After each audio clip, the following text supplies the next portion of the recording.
With a rumoured 1 in 2 employees looking to change jobs this year, some commentators have named this phenomenon the Great Resignation.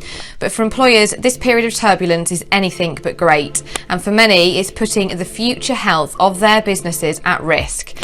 So in this video, I'll provide some insight into what the main driving forces behind this mass exodus of employees are, and then at the end of the video, I'll provide a strategy for how businesses can mitigate against excessive levels of staff turnover as they navigate the upcoming months and years.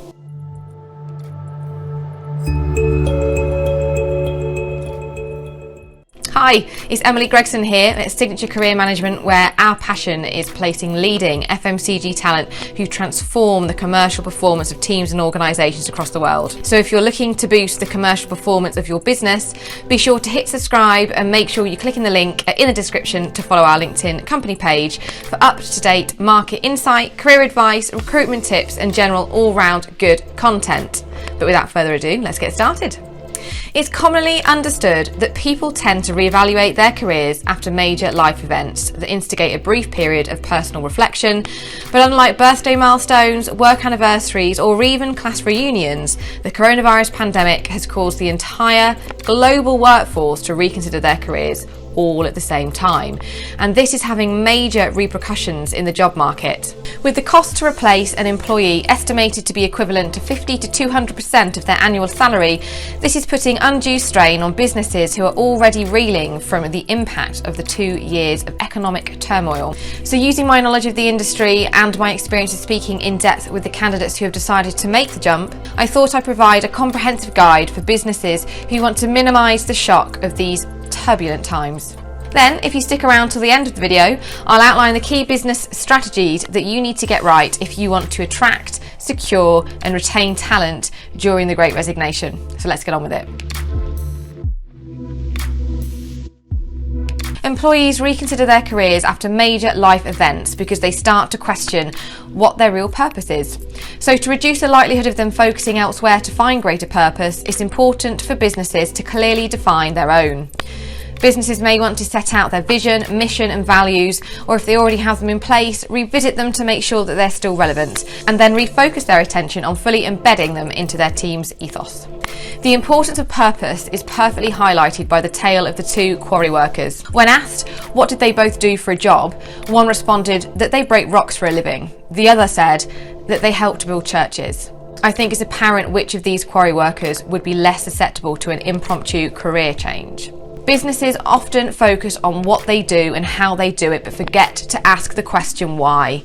However, this is where they need to focus if they want to bring employees along for the ride and prevent them from getting their heads turned by other opportunities that arise. In short, businesses need to work with their teams, get them involved in the process of embedding their mission, vision and values, and then properly define and establish an employer value proposition that pulls everyone in the same direction if they want to avoid getting drawn into the Great Resignation.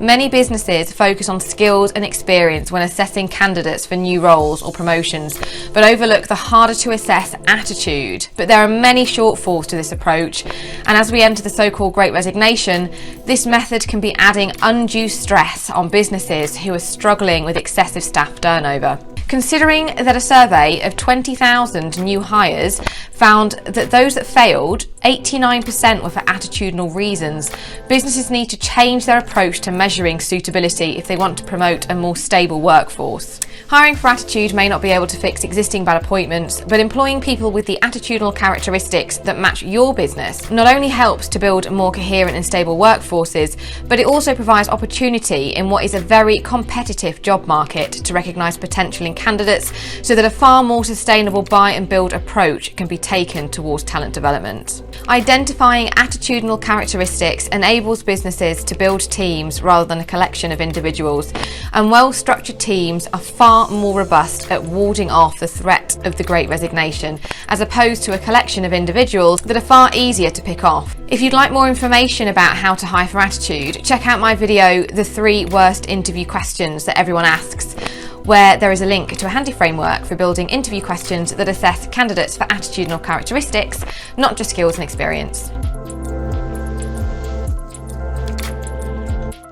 There's a lot of benefits that remote working brings, and a flexible approach to working from home is an attractive proposition that is useful for attracting talent, but one of the downsides that comes when a physical distance is placed between team members is that workforce cultures can begin to erode. Unfortunately though, it is these workplace cultures that are often the glue that binds businesses together, and when you take that glue away, employees become far less loyal to their colleagues and friends and are far more easily enticed away. What has become evident during the Great Resignation is that when it comes to work, absence certainly doesn't make the heart grow fonder. What businesses need to do is figure out a way of fostering a positive workplace culture in the new world of work where teams spend less time together. For teams that are fully remote, this is obviously more challenging than those that have adopted a hybrid policy, but any shift in a company strategy that has resulted in teams spending less time together needs carefully managing and reinforcing with additional activities to maintain and augment existing company cultures. Whether it's more team building days, a greater emphasis on staff events, buddying up colleagues, or Zoom social time, teams that play together stay together. So businesses need to think about how they are going to foster a positive workplace culture in the age of remote working if they want to avoid the Great Resignation. This is a tricky one because for many businesses who've taken a massive financial hit over the last 2 years, the last thing they want to do is start giving out huge pay rises. But the alternative of completely ignoring the increased market value of their employees is that they'll be hit with the cost of replacing them, which has potential to be far more significant. The silver lining to this cloud, though, is that it's not huge sums of money that candidates are after. In fact, simply trying to pay off employees simply perpetuates the problem. What candidates want is to be valued and feel a sense of appreciation, whereas simply throwing money at the problem makes it feel transactional, which can lead to candidates actually feeling less valued. What employers need to do is demonstrate they appreciate that the last 2 years have been difficult and ensure their pay is reflective of the market growth in salaries and also the rapid rise in cost of living. But at the same time, they need to map out the progression and growth opportunities that are available to employees so that they can visualise their future with them. Communication and feedback is a critical element of demonstrating to employees that their value is recognised, and they can be far more influential in a reward system that should be developed to safeguard against the Great Resignation. It feels like I've been banging the drum for diversity and inclusion for a while now, but it's important to get the message across because it plays such an important role in organisational health. But I've also been doing it because businesses that still haven't taken a proactive approach to this aspect of their cultures are already well behind the curve. The problem for those that are lagging, though, is that in order to safeguard against the Great Resignation, diversity and inclusion doesn't just need to be a consideration, it needs to be top of their agenda. Diverse and inclusive workplaces will naturally pass on the associated benefits to a company's employer brand, which doesn't just improve talent attraction, but also aids retention.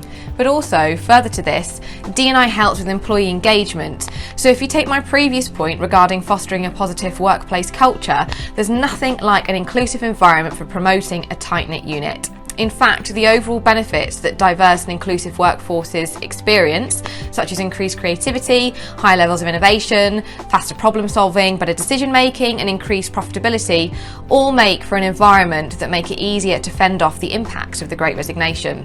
So if you're looking to improve your business as well as protect yourself from the Great Resignation, you need to refocus and evaluate your efforts around promoting diversity and inclusion within your workforce. It's certainly a challenging time for businesses, and whether it's hanging on to existing staff or recruiting to replace them, the challenges of talent management are going to be around for a while. But the problems exist for every business. So for those that can successfully manage this period of transition and minimise the disruption, there are gains to be made over the competition. For me, the key thing businesses need to consider to be able to compete in the era of the Great Resignation is their remote working policy.